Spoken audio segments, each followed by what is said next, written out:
Obrigado a todos pela presença. Queria agradecer, além do convite, agradecer à comissão organizadora pelo convite, parabenizá-los por mais este evento, e é um grande prazer estar com vocês.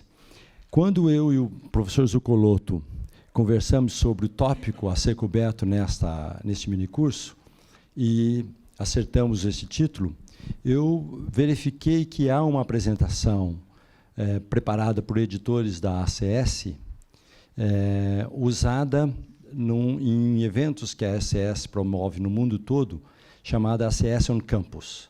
E uma das apresentações da ACS on Campus é sobre editoria e o conceito de revisão por pares, peer review. Então, eu vou usar esta apresentação da ACS, eu utilizei em outras ocasiões, porque ela é completa para aquilo que nós queremos para o minicurso. Então, a primeira coisa mais relevante de dizer é ressaltar a importância de revisão por pares.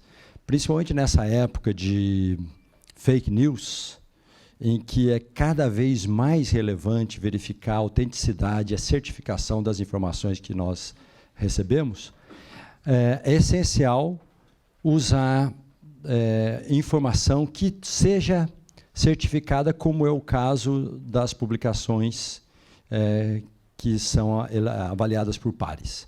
Então, este procedimento, que é custoso, ele custa muito caro, porque envolve muita gente para a editoração, ele é custoso, demanda muito trabalho de vários atores, nós vamos mencionar alguns aqui, mas é essencial para a qualidade da ciência que se gera no mundo, e sempre pensando, ciência e tecnologia só fazem sentido para melhorar a vida da sociedade. Então, a gente gera ciência, gera conhecimento para que a vida de todos os humanos possa ser melhorada. Então, a revisão por pares eu não preciso explicar, porque eu acho que todo mundo conhece aqui. Quando os artigos são submetidos para revistas, os editores enviam os artigos para que revisores, para que assessores possam dar o parecer. Nós falaremos em detalhes sobre esse procedimento.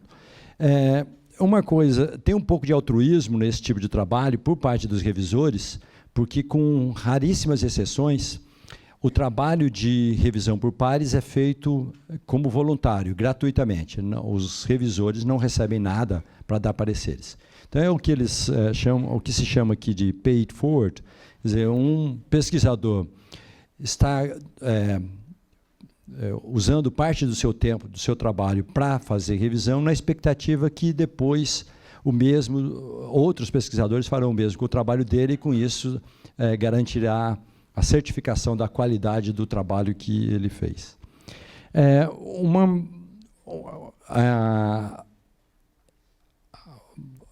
O que eles chamam em inglês de scientific integrity, ou seja, precisão ou a veracidade daquela informação que é colocada nas revistas, é absolutamente essencial para que a gente tenha uma ciência que desenvolva adequadamente. Então, aqui estão os passos todos que um artigo percorre. Então, começa na submissão pelos autores, e para a grande maioria das revistas, eu acho que, no caso da American Chemical Society, todas as revistas têm um grupo de editores que vai inicialmente julgar se os artigos estão dentro do escopo daquela revista.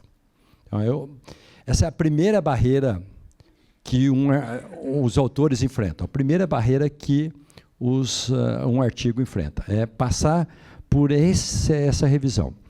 Só para dar alguns números, muitas revistas rejeitam, na ACS, em torno de 40% a 50%, dependendo da revista, pode ser até mais, todos os artigos são rejeitados nesse estágio. Para revistas como Nature e Science, eu não tenho dados precisos, mas certamente 80% a 90% dos artigos são rejeitados nesse primeiro estágio. Então, passar por esse primeiro estágio é difícil e demanda atenção para alguns aspectos importantes que eu vou ressaltar durante a palestra. Então, nesse primeiro passo, então, muitos artigos já são rejeitados. Eu vou falar um pouquinho mais das razões pelas quais esses artigos são rejeitados de início. E, quando não são rejeitados, os editores enviam para examinadores externos. O número de examinadores externos varia de 2, 3, 4, dependendo da revista. A revista da qual eu sou editor, nós, em geral, tomamos decisão a partir de 3 pareceres no mínimo. Então, no mínimo, 3 revisores externos são consultados para dar o parecer. Quando os editores externos fazem recomendações, eles não tomam decisão. A decisão é tomada pelo editor. E, após receber os pareceres externos, o editor toma a decisão, que pode ser rejeitar ou recomendar transferência para outra revista da mesma editora. Isso está cada vez mais comum. Pedir para que os autores revisem ou aceitem. A aceitação sem revisão é muito difícil, quase impossível. Eu não, como editor, ainda não tive nenhum artigo que passasse sem revisão. E artigo meu mesmo, eu acho que nunca tive um artigo que alguém, pelo menos alguns detalhes fossem pedidos na revisão. E, obviamente, no caso de revisão, os autores podem resubmeter. Nessa revisão, há aspectos diferentes. Por exemplo, se o editor recomenda uma revisão grande, major revision, ou minor revision, isso quer dizer que os autores têm um prazo relativamente curto para fazer a revisão do trabalho deles. Então, a expectativa é que, atendendo aquelas demandas dos revisores, o artigo será aceito. E, na resubmissão, principalmente na carta de encaminhamento, os autores têm que tentar convencer o editor a não enviar de volta para os revisores, inclusive para evitar que eles não encontrem outros defeitos do ponto de vista deles e dificultem a aceitação do artigo. Há uma outra modalidade, que não é de minor ou major revision, que é reject and resubmit. Então, o artigo é rejeitado com a recomendação de resubmissão. Isso varia de uma revista para outra, mas, em geral, nas revistas da ACS, são 6 meses que os autores têm para mandar uma nova versão. E o manuscrito receberá uma nova data de submissão. Que isso é para não contaminar as estatísticas de uma revista, porque, obviamente, um artigo que é rejeitado e vai ser resubmetido após muitos meses, o período até a aceitação final do artigo vai ser muito maior, porque serão muitos meses desde a submissão original. Então, são essas as possibilidades. Nós falaremos sobre elas, sobre cada uma delas. Bom, então, a primeira delas, não aprovação pelo editor. Bom, então, nós vamos agora começar a falar da crueldade do mundo acadêmico. O mundo acadêmico não é democrático, como vocês sabem, não é justo, certo? Não tem todas aquelas qualidades que nós gostamos de ver nos humanos. Essas qualidades, em geral, não estão presentes no trabalho de editoria. O trabalho de editoria é como de um médico de pacientes que estão com problemas sérios. Alguns escapam, mas a maioria não escapa e o médico não pode sofrer por isso. Bom, então, em geral, um editor toma a decisão se o artigo vai passar à frente ou vai ser rejeitado em minutos. Dependendo do tipo de editor, pode ser 3 minutos, 5 minutos, 10 minutos. Não mais do que isso. O que quer dizer que o editor vai ver o título, o resumo, as conclusões na diagonal e ver as figuras. um artigo com figuras lindas, belíssimas, e que você vê claramente que tem resultados muito bons ali, esse artigo provavelmente vai passar pelo editor, a não ser que ele esteja muito fora do escopo. Mas o título adequado e um resumo bem feito são essenciais, porque se o resumo não for bem feito, não tem nenhuma chance, não passa. E o editor já rejeita. Há várias cartas pré-preparadas das razões pelas quais você pode rejeitar um artigo. E isso é mais ou menos implacável. Aqui é interessante mencionar que, para algumas revistas, você tem diferentes tipos de editores. Revistas como Science e Nature contratam editores que são profissionais empregados pela editora. São, em geral, jovens, muitas vezes brilhantes, cientistas que fizeram carreira científica até o doutorado ou pouco mais, pós-doutorado. Em geral, são pessoas brilhantes, mas que não têm muita experiência e não são pesquisadores ativos, porque eles trabalham em tempo integral na editora. Esse é um modelo que é usado principalmente para as revistas de muito alto impacto, como no Science e Nature, que tem suas vantagens, mas também tem desvantagens, porque quem toma a decisão tão importante é um editor sem experiência. Em muitas outras editoras, isso não acontece. Então, por exemplo, no caso da American Chemical Society, em todas as revistas, as decisões só são tomadas por editores que não são funcionários da CS, são editores, são cientistas, que estão ativos na área em que ele ou ela é editor ou editora. Isso tem a vantagem de que a decisão é tomada com base mais sólida, porque você tem um cientista atuante fazendo o julgamento do trabalho. Então, essa é a primeira distinção entre tipos de editores. Depois, tem categorias de editores. O editor-chefe de uma revista é o chefe da revista e ele tem muitas funções, entre as quais fazer a conexão entre a revista e a editora. Os editores associados, em geral, só têm um trabalho científico, eles não têm trabalho administrativo.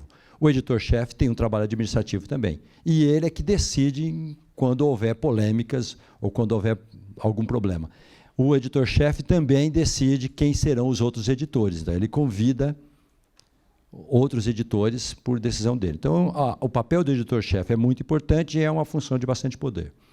Depois, você pode ter, abaixo do editor-chefe, você pode ter o editor executivo, que é o editor que recebe um número de artigos e redistribui para os demais editores, inclusive para ele próprio. Então, no caso da revista Acesso Applied Materials and Interfaces, há 7 editores executivos. Eu sou um deles e eu, pelas minhas estatísticas, demoro 3 minutos para decidir se o artigo vai ser rejeitado. Eu não preciso mais do que isso.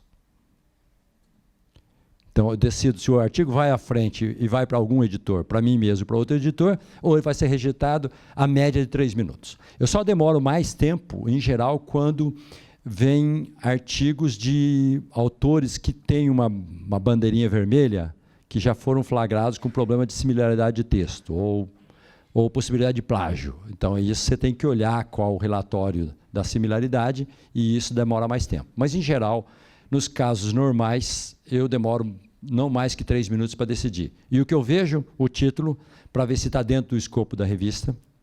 Então, essa revista é uma revista para aplicação em materiais. Portanto, se não houver uma aplicação bem clara e demonstrada nos resultados, o artigo não vai adiante. E a qualidade, o título ser adequado e a qualidade do resumo e das figuras. Então, é basicamente isso que eu uso para a primeira decisão. Então, o que os editores veem? Primeiro, o escopo é a primeira coisa. O mérito científico, que é julgado de maneira bastante indireta pela qualidade das figuras e do resumo. Se um resumo não for bem feito, não tem chance. E o significado. Aqui, para isso também, conta a carta de encaminhamento. Porque muitas vezes os autores estão trabalhando em um assunto que já é bastante corrente, em que aparentemente não há muita novidade. Então, os autores precisam avisar o editor qual é a grande novidade no trabalho na carta de encaminhamento.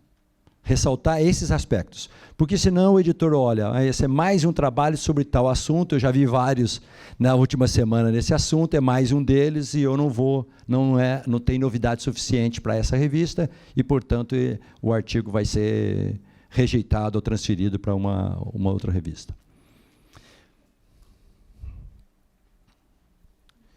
Então, o que os editores buscam nos artigos? O escopo apropriado, isso eu já mencionei. Então, é essencial que todos leiam as instruções daquela revista em particular, olhem artigos que são publicados naquela revista. Vê se na sua lista de referências há várias referências daquela revista, porque mostra que você tem mais ou menos o público-alvo. Se você vai publicar um artigo e você tem lá 40, 50 referências e não tem nenhuma referência que seja da revista para a qual você quer submeter, provavelmente o escopo não é o mais adequado. Então, essa é uma outra maneira de olhar. Depois, a outra coisa relevante é novidade. A novidade você tem que demonstrar no resumo, na carta. E aí tem uma coisa interessante. Não adianta usar muito superlativo. Novo, inédito, essas palavras, ou traduzidas para o inglês, nada disso ajuda. Então, o uso de palavras ou excesso de elogios ou de autoelogios para o trabalho não ajuda. É muito mais relevante você dizer serve para tal coisa ou é importante por causa disso. Dá a razão. Eliminando palavras que não somam. Então, adjetivos e advérbios são, em geral, ruins para isso. É melhor você adjetivar o seu trabalho dando a razão, do que usando adjetivos os mais floreados que pode ter. Nós recebemos mais ou menos 70% das submissões hoje vem da China. 70%. Então, é um número considerável. E a qualidade é bastante variável, tem muito boa qualidade, mas uma característica interessante é que os chineses são muito disciplinados no aprendizado, e se você diz alguma coisa, faça desse jeito, eles seguem. Então, não é incomum que haja um excesso de floreio nos artigos deles, né, por causa dessa expectativa de que usar palavras bonitas no inglês vão ajudar na avaliação do trabalho. Bom, a outra coisa que é bastante relevante isso não é parte dessa apresentação, mas eu imagino que talvez vai ser mencionado depois, amanhã, pelo professor Zuccolotto, que é o que você está transmitindo no artigo. Qual é a mensagem principal? Que tipo de contribuição? E não só uma quantidade de resultados, não só uma coleção de resultados. O que é mais essencial é qual é a ideia principal que você quer transmitir com aquele artigo. Então, um artigo científico não é pura e simplesmente um relatório cheio de resultados discutidos e apresentados. Um artigo científico tem que trazer o que é mais importante para aquela área e como aquele trabalho faz o campo avançar. Então, mencionar essas características é essencial para que o trabalho seja bem avaliado. Bom, a validade técnica é importante e aí isso depende muito da área. Então, para aqueles de vocês que trabalham, por exemplo, em dispositivos, há, para alguns tipos de dispositivos, uma lista de quais caracterizações os dispositivos devem passar para que o artigo seja aceito. Então, é importante que vocês demonstrem que conhecem a área e saibam enfatizar que as metodologias empregadas são as corretas e que aquilo que é mais importante para mostrar que o resultado é sólido, que o trabalho é sólido, que as coisas mais importantes estão no artigo. E a qualidade. A qualidade inclui desde a qualidade do trabalho, das ideias, mas a qualidade do texto também. Então, essa tem sido uma missão, eu diria, quase uma cruzada de alguns de nós no Brasil e em outros lugares no mundo, para melhorar a qualidade da escrita científica. Então, essa é a razão pela qual nós achamos que o investimento na qualidade da escrita científica pode fazer muita diferença. Então, a qualidade do texto é muito importante. Bom, a pergunta, por que as revistas têm essa coisa terrível de rejeitar grande ou boa parte dos artigos logo no início? Porque o número de submissões é muito grande, o processo de avaliação é muito caro e não é possível você submeter todos os trabalhos para avaliação de pares. Então, isso realmente não é possível fazer. E também não vale a pena, porque em alguns casos, por exemplo, se o resumo está mal escrito e há muitos problemas no inglês, não tem razão nenhuma para você seguir à frente com a avaliação desse artigo, porque ele não pode ser publicado. Aliás, para o bem dos autores, porque a última coisa que você quer é ter um artigo seu ruim publicado, porque isso pode danificar a sua reputação, pode impedir que você tenha posições importantes, que você seja citado e assim por diante. Num dos eventos da Session Campus, o professor Frank Kina, que é também editor de uma das revistas da CS, disse que ele, ao contrário do que a gente recomenda aqui, que não deve sugerir amigos como revisores, ele disse assim, não, eu sugiro meus amigos por revisores, porque eu tenho certeza que os meus amigos não vão me deixar publicar coisa ruim. São meus amigos, eles veem, pô, isso aqui está mal, isso não pode ser aceito, o Frank não pode publicar esse artigo, porque isso aqui não está certo, ou aquilo não. Então, ele diz que manda para os amigos, porque ele confia que os amigos não vão deixar ele publicar uma coisa ruim. Certo? Bom, então, há muitas razões para você ter que, ou para as revistas fazerem essa triagem inicial, e a maior delas, eu acho que é o número de submissões. Bom, como os revisores são selecionados? Essa é uma tarefa difícil e hoje, felizmente, há ferramentas de busca muito eficientes que permitem encontrar revisores. Então, a primeira coisa é que o editor pode, como é especialista na área, saber de pesquisadores, amigos ou conhecidos, que podem fazer uma boa avaliação daquele artigo. Mas isso não é suficiente para o volume de submissões. Não é possível só que o editor confie só naqueles que ele já conhece. Até porque, mesmo sendo especialista naquela área, a diversidade de trabalhos é muito grande. Então, é improvável que o editor seja especialista em todo tipo de submissão que ele recebe. Então, aliás, é quase impossível que isso aconteça. Então, o editor precisa confiar, ou precisa ter outros mecanismos para escolher os revisores. Bom, são vários. Um deles é pedir para que os autores sugiram revisores.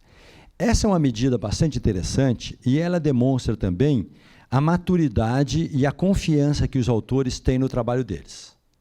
Porque se os autores sugerem só os vizinhos de sala ou de departamento como revisores, isso mostra que eles não têm muita noção de como deve ser um processo sem conflito de interesses de revisão e provavelmente não conhecem as pessoas mais importantes da literatura que deveriam avaliar o trabalho dele. Então, a primeira coisa é que você tem que escolher bem os revisores. Escolher especialistas na área, gente que é bem reconhecida, porque isso, com variedade, não pode ser todo mundo de um mesmo lugar, porque isso demonstra para o editor que os autores sabem o que estão fazendo. Certo? Além de ajudar os editores a fazer escolhas melhores. Então, por exemplo, eu seleciono da minha lista inicial, eu seleciono sempre 2 revisores que foram recomendados pelos autores, desde que as recomendações sejam razoáveis. Então, por exemplo, se um artigo da Coreia só tem sugestão de revisores coreanos, eu não pego nenhum deles. Então, foi uma perda de tempo dos autores mencionar. Certo? Mencionar ou sugerir aqueles nomes. Lógico que há que se evitar, não pode ser colaboradores que fazem revisão, não pode ser quem tenha conflito de interesse. Né? Bom, além da recomendação dos revisores, os editores têm mecanismos de busca para achar novos revisores e muitas vezes olham na lista de referências. Então, você ter no seu artigo uma lista de referências bem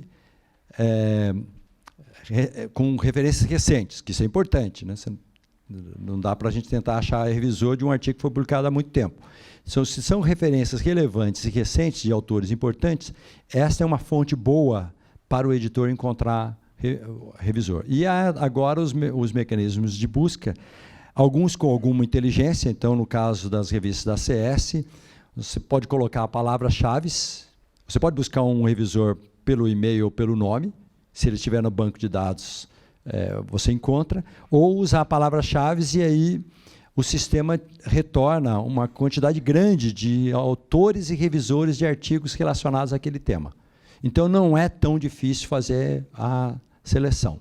Não é tão difícil encontrar. É mais difícil você saber se aqueles revisores vão ser bons revisores. Isso não é um instrumento bom ainda, ágil, mas com o tempo provavelmente vai acontecer a partir dos sistemas de inteligência artificial que estão sendo desenvolvidos por várias editoras. Então, no futuro vai ser possível descobrir quem é bom revisor, quem não é, que tipo de, se ele é duro ou se não é, mais ou menos como você pode fazer hoje com o julgamento das redes sociais, né? Descobre quem é quem, varrendo as informações de redes sociais. Isso vai ser feito também para o trabalho de revisão. Como que o editor toma a decisão? Bom, eu mencionei antes que os revisores fazem recomendações. As decisões são tomadas pelo editor. Essas decisões, bom, lógico que ele tem que levar em conta os pareceres. E eu vou, daqui a pouco, mencionar para vocês como é um bom parecer. Qual é a estrutura de um parecer que é útil para o revisor e para os autores também. Mas o primeiro ponto é o parecer dos revisores. Se todos os pareceres forem favoráveis, é muito provável que o editor vai tomar a decisão de aceitação do artigo. Se os pareceres forem desfavoráveis, aí é também muito provável que o artigo será rejeitado. Bom, mas não é incomum que haja relatórios inconsistentes ou conflitantes entre si. E aí o editor tem que tomar a decisão de o que fazer, qual que ele vai escolher.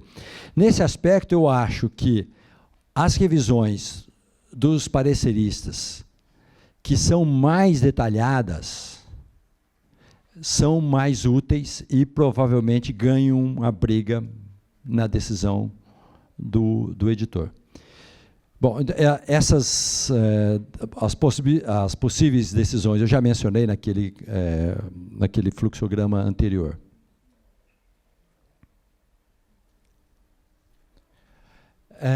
Bom, você submeteu o artigo, voltou os pareceres, voltou a decisão do editor com os pareceres. A primeira coisa que eu sempre digo é: tente usar da melhor forma possível os pareceres dos assessores, mesmo que o artigo tenha sido rejeitado.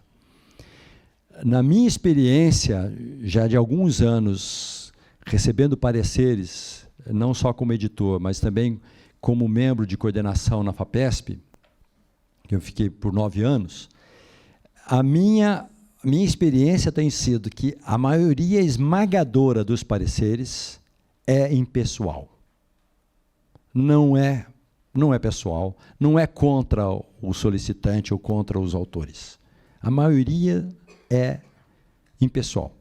Aliás, tem casos interessantes, porque nesses anos que eu fiquei na FAPESP, algumas vezes, não muitas, talvez umas 4 ou 5 vezes, solicitantes pediram veto a algum assessor, possível assessor, porque tinha certeza que era aquele assessor ou assessora que estava perseguindo. E em todos esses casos, são poucos, não dá para ver estatística, em todos os casos os solicitantes estavam errados, não era aquela pessoa. Meu Deus, não manda para fulano de tal, aquele carrasco, aquele tal, terrível, que me persegue desde não sei quando, mas não era aquela pessoa. Então, em geral, os pareceres são impessoais. A gente tem que levar a sério, reflete um pouco, ver se quem sabe o parecerista não tem razão e você pode até melhorar o trabalho. Né? Então, primeiro, ler com muitos cuidados, tentar compreender os comentários, né? Fazer o que os assessores estão pedindo. Não é uma boa política brigar com o assessor, muito menos com o editor. Certo? Então, tem até alguns comentários sobre isso. E, obviamente, manter o tempo. Né? Se você tem um prazo de 3, 4 semanas para submeter a nova versão, você tem que tentar obedecer aquele prazo e, se não for possível, pedir uma extensão. Tudo isso feito de maneira muito educada. Bom, quando você responde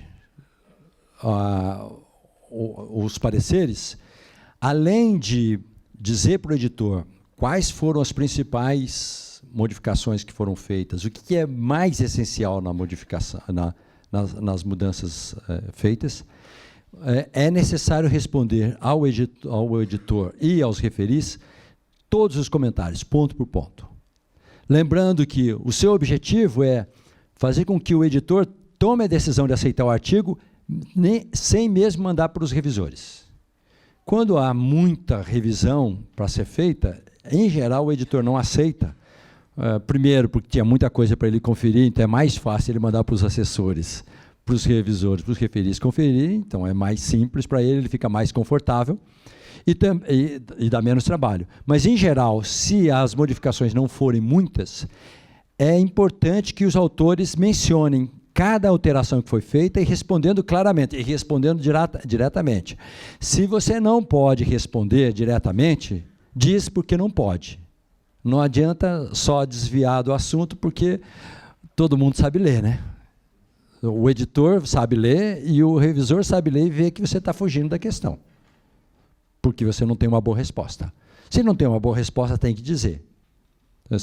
Por exemplo, se nos pareceres são pedidos novos experimentos e você não pode fazê-los, você tem que mencionar. Lógico que aí tem que ter um pouco de tática, né? Dizer, eu não posso fazer porque eu não tenho equipamento, em geral não é bom, porque nós estamos competindo com os chineses, que têm todos os equipamentos possíveis e imagináveis. E aí, então, ele vai dizer, tudo bem, você não tem, você não publica. Então, quer dizer, justificar por que você não vai atender um pedido dos referis tem que ser muito bem feito. Né? Aí, a outra coisa que você tem que sempre ser muito respeitoso nessas respostas, porque, ainda que haja algum referi, ou mal intencionado, ou mal educado, você está escrevendo para o editor que não tem nada com isso. Certo? O editor não tem culpa se algum referi foi muito mal criado, ou diz que seu trabalho não serve para coisa nenhuma, ou que não presta para nada, ou que aquilo já foi resolvido há 50 anos e que não tem nenhuma novidade. Não é o editor que disse aquilo. Então, você tem que ser muito cuidadoso na resposta. Da mesma forma, para aqueles de vocês que já são referis ou que possam vir ser referis, é essencial ser preciso, educado, respeitoso, porque os autores não sabem quem você é, mas o editor sabe. Então, não adianta querer esconder atrás do anonimato, porque esse anonimato não existe para quem é mais relevante que o editor. O editor é sempre mais importante que os referis, porque os editores é que tomam a decisão. Certo? Então, se você tiver um editor que vai com a sua graça e ainda conseguir bons revisores, esse é o sonho de qualquer autor, né? Bom, então, alguns erros que devem ser evitados quando você está respondendo. Por exemplo, dizer que o revisor não entende do assunto, certo? Aí o editor pode falar assim, bom, mas você mesmo que sugeriu, né? Então, certo? Então, o editor não vai falar isso para não denunciar, mas vai pensar, fala assim, então você sugeriu um cara que não era especialista no campo, então você também não deve entender muito. Então, a outra, que o editor não entendeu o que você estava querendo dizer. Bom, se o editor não entendeu, provavelmente os leitores também não vão entender, você não vai ter o artigo aceito. O artigo tem que ser compreensível, tem que ser claro, não pode ter ambiguidade. Então, dizer que o editor ou o revisor não entendeu o que você escreveu é péssimo, porque a primeira coisa que você tem que fazer, não, olha, eu estou corrigindo, espero que fique compreensível e tal. Não vai reclamar que ele não entendeu, porque se ele não entendeu, é o que não estava bem feito. Ainda que ele estivesse errado. Mas do ponto de vista da argumentação, se alguém diz que não entendeu e alguém é um referi, é porque não está bem feito. Então, você aceita o comentário, ainda que faça pouca modificação. Troca uma outra palavra. Se você acha que não estava, que afinal aquele comentário não era apropriado, você faz uma modificação cosmética e diz que fez, para deixar todo mundo satisfeito. Mas não vai enfrentar o assessor, justamente por causa do que está dito aqui. Outra coisa, o revisor está errado e não merece uma resposta. Ele está errado, eu não vou nem responder. Bom, isso não adianta nada, né? Você tem que explicar para o editor o que é o certo. E a implicação tem que ser que o revisor estava errado. Sem você ter que dizer. Ou usando palavras, usando aqueles eufemismos todos, né? O revisor não percebeu tal detalhe, aí você explica, né? Em vez de dizer ele ou ela está completamente errado. A outra coisa, esse é um argumento que muita gente usa. A revista ACS Applied Materials and Interfaces exige muita novidade, porque senão não aceita. Inclusive porque tem uma patrulha dos autores. Autores escrevem para o editor-chefe dizendo, se você acabar de aceitar esse artigo aqui, mas recusaram o meu, que é muito parecido. Tem uma patrulha. Então, o editor-chefe vive pedindo para a gente ser muito cuidadoso com isso. Se não tem muita novidade, não aceita, justamente por esse motivo. Eu recebi, há um tempo, um parecer de um revisor, que eu mandei um artigo para ele, e ele respondeu furioso, antes de mandar o parecer. Ele respondeu furioso porque ele disse que tinha um artigo que ele tinha submetido, que era naquele mesmo assunto, parecido, e que tinha sido rejeitado sem mandar para referir. Não era por mim, era por um outro editor. E aí o cara está dizendo, vocês não têm consistência na decisão, não sei o quê. Bom, eu tive que engolir aquilo, eu não tinha culpa, que o outro... talvez eu devesse ter rejeitado o artigo a priori, mas eu decidi não fazer. Depois eu rejeitei, porque o parecer que ele mandou era um parecer terrível, ele tinha um pouco de razão e o artigo não foi aceito. Mas ele já ficou bravo só de ter recebido o artigo para dar parecer, de o artigo não ter sido rejeitado a priori. Então, veja, tem essa patrulha também. A patrulha dos próprios autores. Então, o argumento de que alguns artigos similares foram publicados na revista, pode dizer, o escopo está certo, mas ele pode dizer, foram publicados, justamente, já não tem grande novidade, então o seu artigo não vai ser aceito. Então, não é um bom argumento. Bom, o que fazer se o artigo foi rejeitado? Aí ele diz assim, até os editores têm artigos rejeitados. É lógico que tem. O Rui estava mencionando o número de artigos. É que ele, e eu nem tenho esse número, se ele tivesse contado o número de rejeições que eu já recebi, vocês todos saíam daqui desesperados. Porque para cada artigo ser aceito, muitas vezes ele já foi rejeitado 2 ou 3 vezes. Então, o número de rejeições que a gente recebe é absolutamente astronômico. Não tem nada errado de você ter artigo rejeitado, até porque, se nenhum artigo seu é rejeitado, é provável que você não está sendo suficientemente audacioso na escolha das revistas. Certo? Porque se tudo que você faz é aceito, você fala, bom, então a minha ciência é tão boa que eu vou publicar nas revistas de maior impacto possível. E lá não vai ser fácil ter todos os artigos aceitos, quer dizer, não existe isso. Então, se todos os seus artigos forem aceitos, tá bom, mostra que você está fazendo boa ciência, isso é verdade, mas você não está sendo audacioso, porque você tinha que ter um pouco de rejeição. Então, não se desesperem com rejeição. E aí, primeiro, antes bom, pode xingar todo mundo em privado, né? Xinga o editor, xinga os autores, mas depois reflita se, afinal de contas, aqueles pareceres não podem te ajudar. Se os pareceres não são corretos. Se realmente você não podia fazer um trabalho melhor, ou se a evidência que você está mostrando ainda não é suficiente, e, portanto, você precisa fazer mais coisas. Né? E é lógico que você pode usar esses comentários para melhorar o artigo e submeter para a própria revista ou submeter para outra revista. Bom, briga. Quanto é que eu devo brigar com a mesma revista na resubmissão? Eu, em geral, brigo pouco, porque não tenho estômago para ficar brigando e insistindo com um editor que ele deve tentar aceitar um artigo.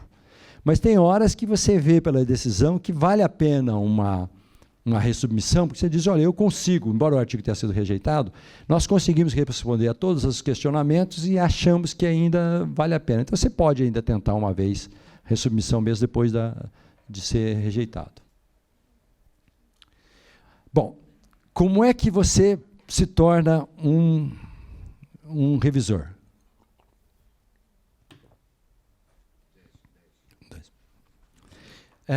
Bom, a primeira coisa é fazer boa ciência, publicar bem, porque o seu nome fica conhecido.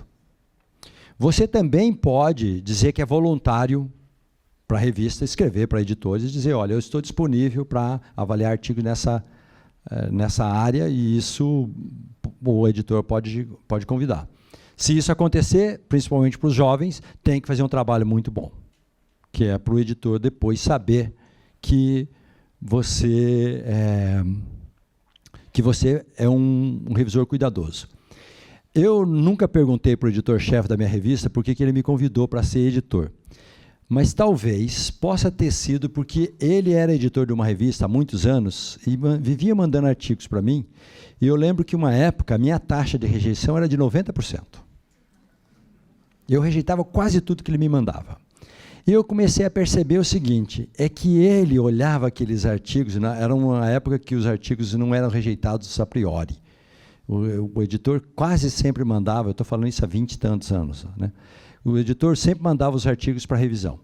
E aí eu via que sempre tinha artigo com complicações, o texto não estava bom. E aí meus pareceres eram sempre duros e enfáticos para rejeição e os artigos eram mesmo rejeitados. Então ele deve falar assim, essa é uma pessoa em que eu posso confiar e pode ter sido por isso que ele ficou com o meu nome na memória e depois me conhecia, um dia pôde me chamar para ser editor. Então, você pode dizer, mostrar interesse, e o resto é fazer boa ciência. Não adianta forçar muito. Com o tempo as coisas vêm. Né? Agora, aqui não tem um slide, como é que eu faço para ser editor? Né? Eu não tenho esse slide. Mas isso é uma coisa que eu acho que as pessoas não devem fazer. Certo? Ninguém deve falar assim, bom, como é que eu faço para ser editor da sua revista? Porque esse é o tipo de oferecimento que não vai pegar bem. Certo? Então, para quem vai fazer uma revisão? A estrutura de um bom parecer para os editores e também para os autores. Você vê aqui os itens. Primeiro, um resumo do que tem o manuscrito. Qual é o assunto? Você tem que lembrar que o editor, ele recebe os pareceres algumas semanas depois de o artigo ter sido enviado por ele. Então, ele já faz um tempo que ele leu aquele artigo ou leu o resumo. Ele não lembra. Então, é importante que o parecerista coloque em contexto o que o artigo traz. Então, a primeira é um resumo do que traz o artigo. Da contextualização, fala do impacto, se for um trabalho que é muito restrito a uma área com possibilidades de impacto pequena, o revisor deve dizer isso. Fala do mérito científico, se a análise, se os dados estão bem apresentados e discutidos, se o trabalho tem mérito, a qualidade dos dados, a apresentação, se o texto está razoável, e, no final, uma recomendação. Você tem que recomendar. Certo? Recomendar pode ser aceito, mas precisa fazer tais modificações, ou não deve ser aceito, e assim por diante. É essencial que, se você acha que o artigo não deve ser aceito, tem que ser incisivo. Não mal educado com os autores, mas tem que ser incisivo. Olha, eu acho que não deve ser aceito por essas razões. E especificar as razões. Aqui, nessa anatomia, ou nessa estrutura de um parecer, não estão os comentários específicos de uma figura, de um resultado, que isso pode vir ao final. Certo? Então, você pode dizer, esses pontos é que embasaram o meu parecer. E aí você menciona quais são os pontos que não foram, que fizeram com que você fizesse um parecer favorável ou não. Bom, em todas as avaliações, tanto para agências de fomento como para as revistas, você tem um campo que é informação que é só para o editor. Então, aquilo que você está falando para os autores, não precisa dizer para o editor. Então, aquele campo pode ser deixado em branco, não precisa preencher, a não ser que você tenha alguma coisa especial para dizer para o editor. E as coisas especiais estão aqui, que você não quer que o editor, os autores saibam. Então, por exemplo, tem a ver com conflito de interesses. Se você acha que pode ter a ver com conflito de interesses, mas você não está certo, então você vai dizer para o editor. Certo? Você pode ter revisado aquele artigo e você acha que pode ter algum problema de que o artigo já não foi aceito, ou os autores podem estar pensando em duplicar resultados e, portanto, tem um problema ético, então você quer avisar o editor. E se você também acha que outros artigos precisavam ser incluídos na discussão, mas aí você tem que ter certeza de que aquilo é relevante. E são artigos seus. Então, você não quer se mostrar para os autores. Você não quer dizer quem você é para os autores. Essa é uma regra que muitos referis não usam.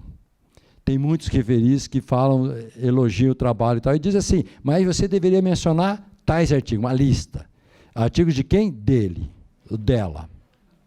Então, os autores logo veem quem foi o referi. Lógico que o referi, nesses casos, ele pode até achar que é bom, eu quero que os autores saibam quem eu sou, porque sabem que eu estou sendo bonzinho para o trabalho deles.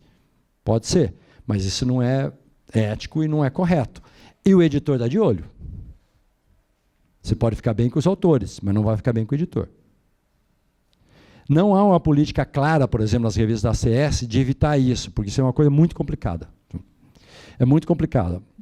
Mas não é bom. Não ajuda a reputação de ninguém pedir para incluir num artigo as suas referências. Você tem que evitar a todo custo. Chegando ao final.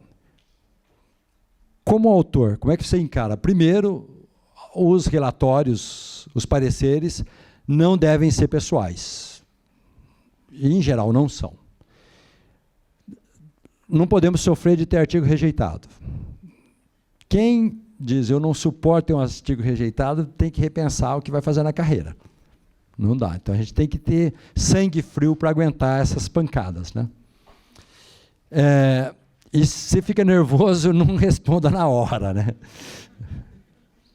Ainda mais agora com o e-mail. Antigamente, você recebia uma carta, eu lembro, eu olhava no escaninho, quando vinha aqueles envelopes assim, tudo com as bordas vermelha e azul, né?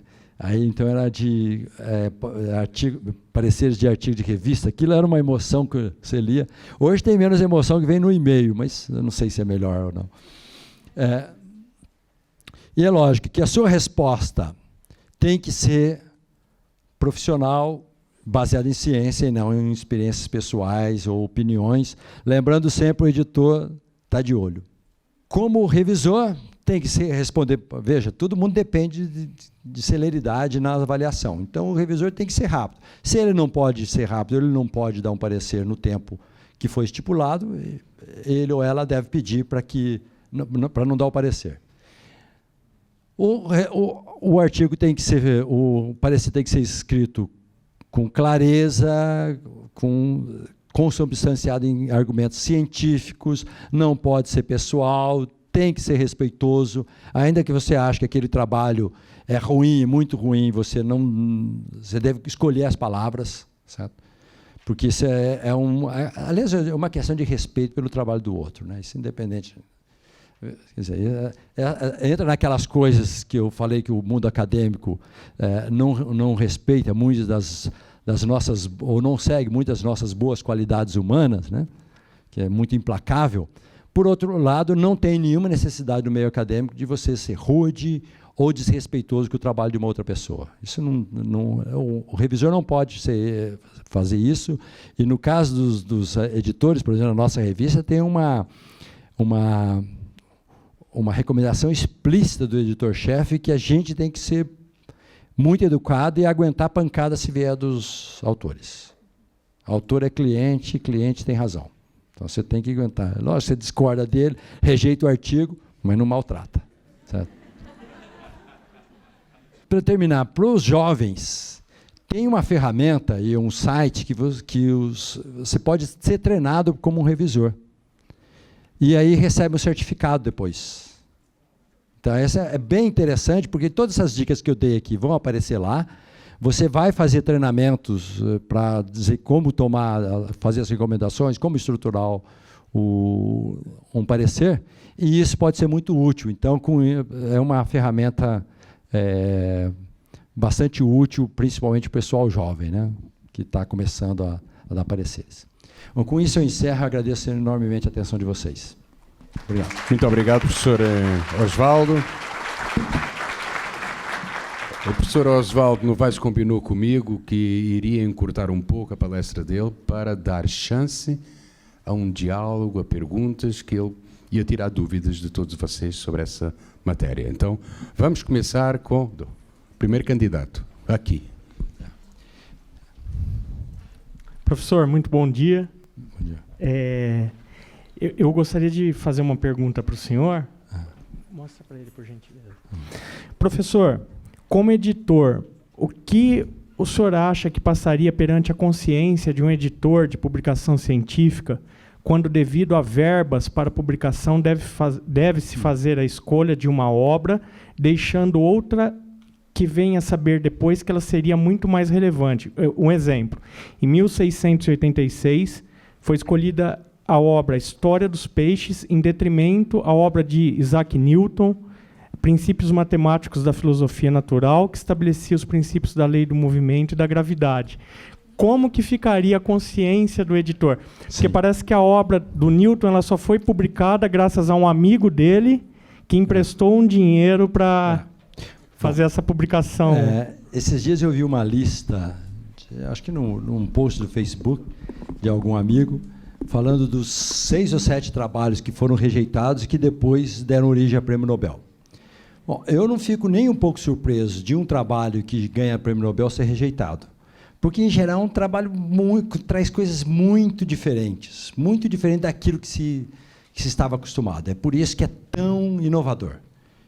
Então, não é nenhuma surpresa que trabalhos inovadores que vão ter grande impacto sejam rejeitados pelas revistas.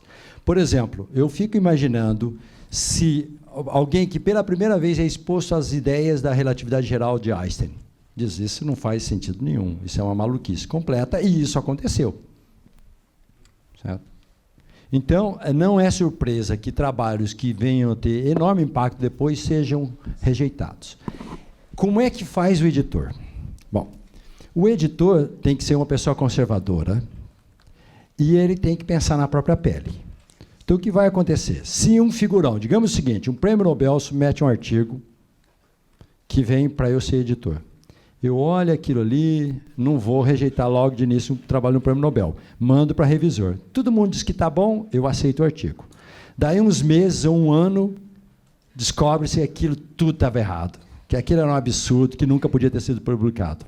Eu pergunto para você, alguém vai prestar atenção no nome do editor? Não vai.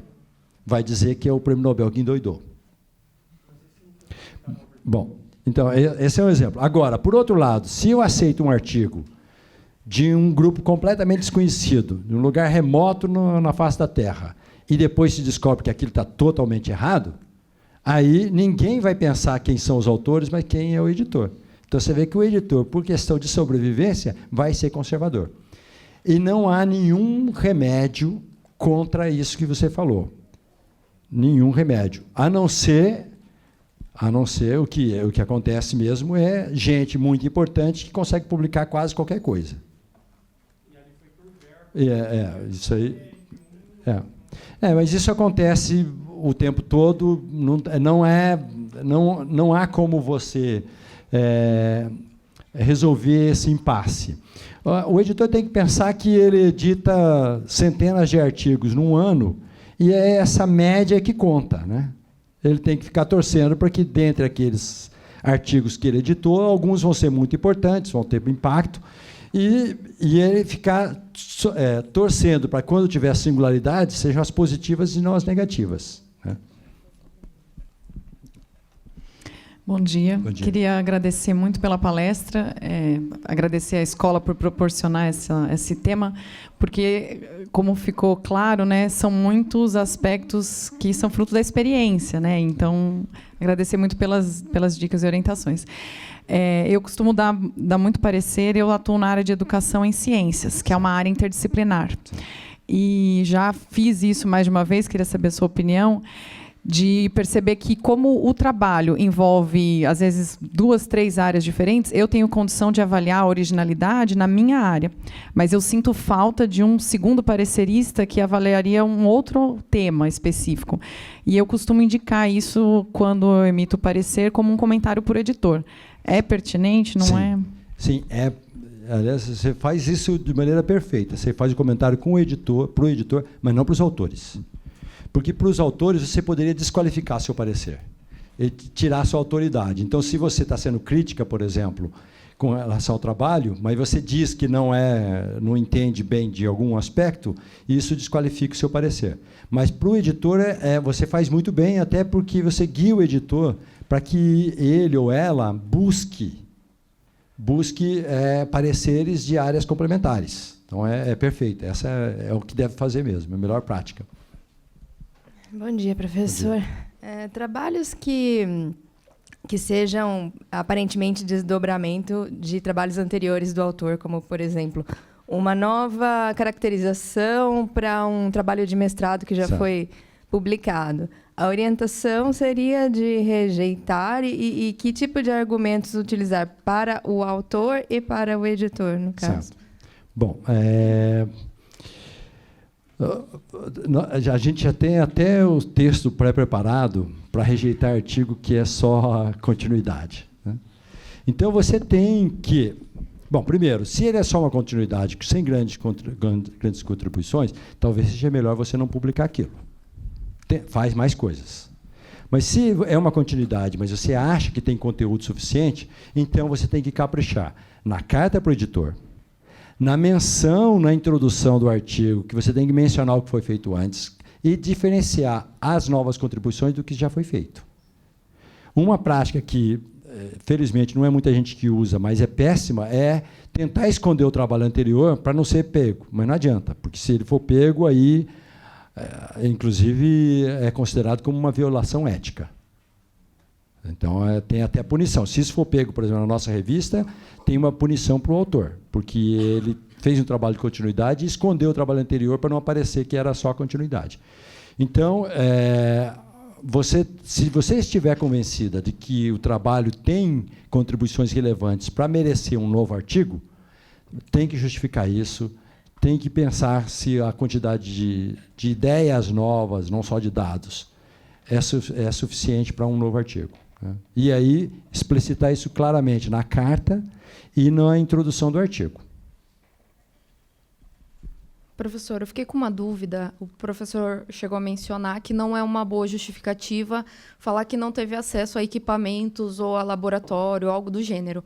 Mas se essa é a realidade do Brasil e se muitas vezes a gente não tem acesso a algum tipo de equipamento, algum tipo de instrumento, qual seria o melhor argumento para colocar na falta dessa continuidade da pesquisa? Tem dois aspectos da sua pergunta. O primeiro é que a gente tem que tentar melhorar as nossas condições na medida do possível, buscar parcerias para ter aquilo que é necessário para fazer um trabalho de qualidade naquela área. Se não for possível, digamos que se requeira uma infraestrutura que é caríssima, a gente não tem chance e não dá para fazer parceria, então é melhor escolher outro tópico, porque aí você não vai ser competitivo naquele tópico. Certo? Bom, mas supondo que essa necessidade não seja tão relevante, ou seja, algo marginal, o melhor é você tentar verificar se não há uma justificativa técnica para prescindir daqueles resultados. Porque, por exemplo, se os resultados forem só acessórios à história que você está contando no artigo, então pode não ser tão essencial. Então, essa é a argumentação razoável. Diz, olha, esse tipo de resultado seria interessante, pode ficar para o futuro, mas ele não é essencial para o escopo do trabalho. Uma outra coisa também relevante é que, mesmo que você tenha o equipamento, mas isso vai demandar um novo estudo, então você pode dizer, olha, isso demanda um estudo completo, diferente, que é diferente do propósito desse trabalho e, portanto, não cabe. Essa é outra justificativa que se pode dar. Meu nome é Nayan, sou daqui da casa. Eu gostaria da sua opinião sobre o Open Access, os artigos livres, porque é um dilema, eu acho, porque eu sei que o processo de editoração envolve custos, talvez custos menores hoje, ou não, né? Isso eu queria a sua opinião também, porque não existe mais a impressão física dos artigos, mas existe esse dilema que, para ser Open Access, os autores precisam desembolsar, certo. A FAPESP vem estimulando isso, então eu queria saber sua opinião sobre... Certo. Bom, idealmente, o que seria ideal é que nós tivéssemos acesso aberto a toda a literatura, isso é o ideal. Mas só que você tem que verificar, aí tem que fazer contas mesmo. Qual é o custo disso? Porque vai custar e abrir mão de peer review não vale a pena. Porque você pode ter acesso aberto com repositórios em que praticamente não há uma revisão criteriosa dos trabalhos. Isso não vale a pena porque é como você espalhar fake news, certo? Ou próximo de fake news. Então, há alguns pontos que são essenciais. Primeiro, tem que manter a avaliação por pares, que é o melhor sistema que nós temos. O segundo, tem que verificar custos. Por exemplo, para o Brasil, pode não ser mau negócio que nós paguemos pelos trabalhos que nós produzimos, porque a gente produz relativamente pouca ciência, então nós vamos pagar pouco. Pode ser menos do que a gente paga de assinatura de revistas. No caso, eu só tenho números para a ACS, que foram me passados, eu não tenho para outros, mas no caso da ACS, o Brasil gastaria um pouquinho menos se a gente pagasse pelos artigos do que assinando todas as revistas. Um pouquinho menos, uma diferença que parece que não é representativa. E, obviamente, que se a gente melhorar a nossa taxa de publicações na revista da ACS, isso inverte, porque o preço das assinaturas não vai subir. Então, eu acho que o acesso aberto é o ideal, mas não adianta a gente pensar no ideal se não cobre os custos. Você tem que ver quem é que vai cobrir os custos. Tem um outro aspecto muito importante, que é o seguinte: é uma expectativa completamente irreal de que acesso aberto seja muito democratizante.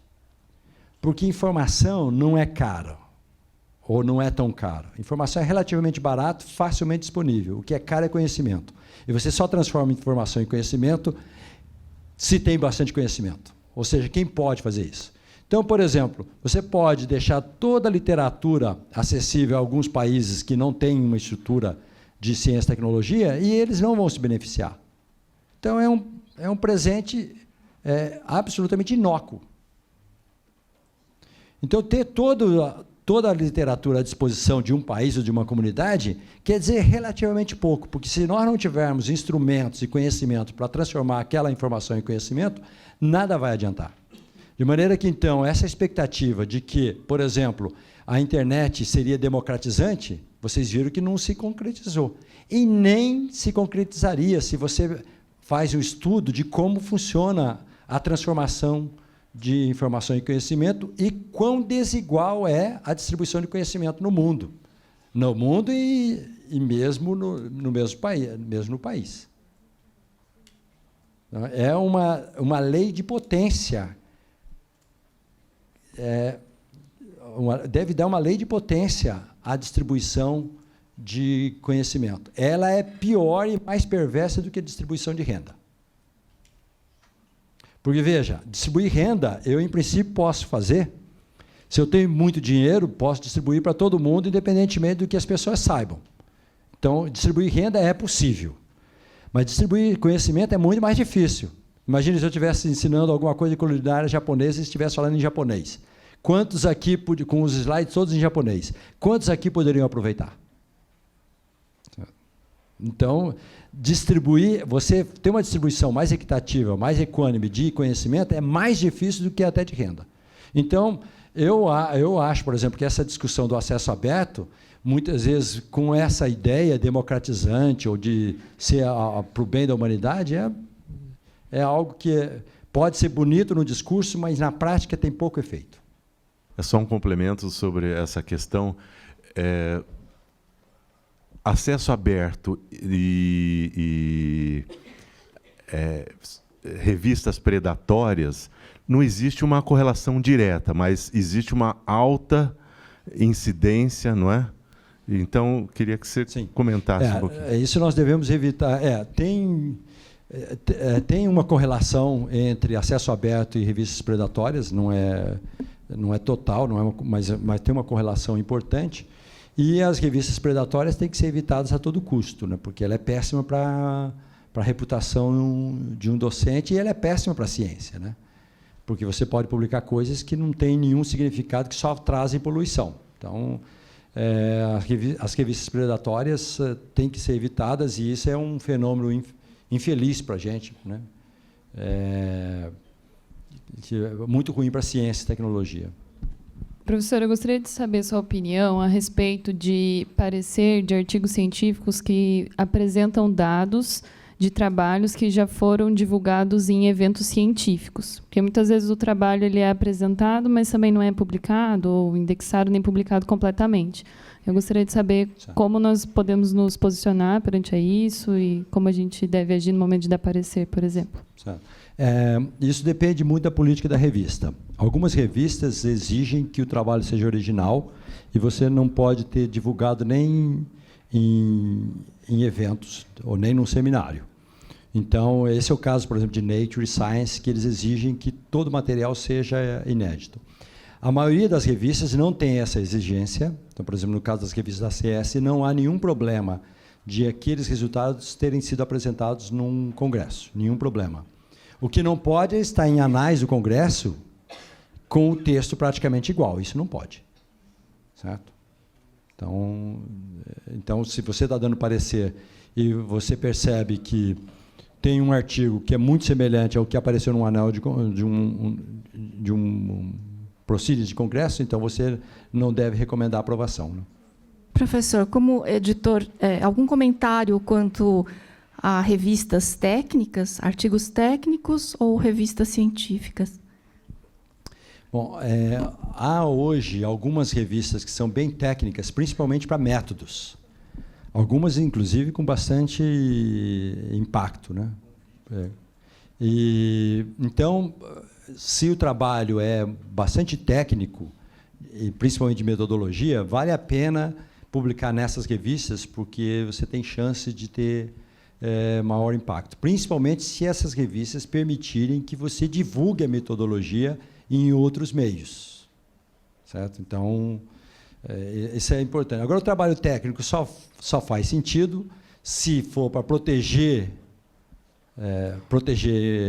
a propriedade intelectual, né? Ou se você tiver uma metodologia que pode ser muito útil para outros. Fora isso, não tem tanto sentido, porque é muito mais importante você ter resultado científico, né? Se a metodologia é relevante, você, com aquela metodologia obterá resultados científicos que podem ser publicados em revistas de qualidade, né? Obrigado, professor. Eu queria saber, num caso prático, como editor, a sua experiência, artigos parte 1, parte 2, parte 2, parte 3, se você recebe, se é bem visto, e se for bem visto, e assim, para escrever, às vezes até a preparação do material é igual.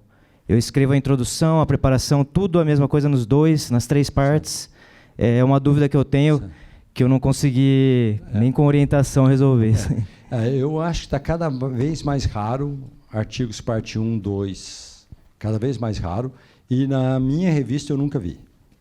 Por quê? Porque agora você tem support information.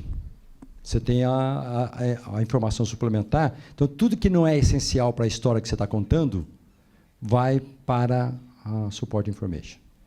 Tem um caso interessante, pelo menos é o que eu soube de maior número, um artigo publicado na ACS Nano há alguns meses, em que tinha 400 e tantas páginas de support information. Porque era um estudo bem grande, que tinha parte clínica de testes biológicos, de microbiologia e assim por diante, e, portanto, havia muitos experimentos de controle. Então, o artigo devia ter, sei lá, 5, 6, 7 páginas e 400 páginas de support information. De maneira que, então, eu acho improvável que você tenha material para 2 artigos. O que é mais provável é que o principal da sua história vai num artigo, e o que é acessório vai para o support information, você não precisa do parte 1, parte 2. Porque se você está até repetindo, até a parte experimental é a mesma, não tem motivo. Eu entendo que muitas vezes você trabalhou bastante e tem 2 grandes lotes de resultados, mas, infelizmente, isso pode ser um artigo só. Bom dia. Professor, no início, o senhor comentou sobre uma chave do sucesso aí para ser aprovado. Então, disse que o título adequado e um resumo bem feito são importantíssimos. O que, na vossa opinião, vem a ser um título adequado e um resumo bem feito? Certo. O que tem que conter nisso então, vamos lá. O título tem que ser curto, mas não curto demais para ele poder contar a história. Não pode ser muito longo.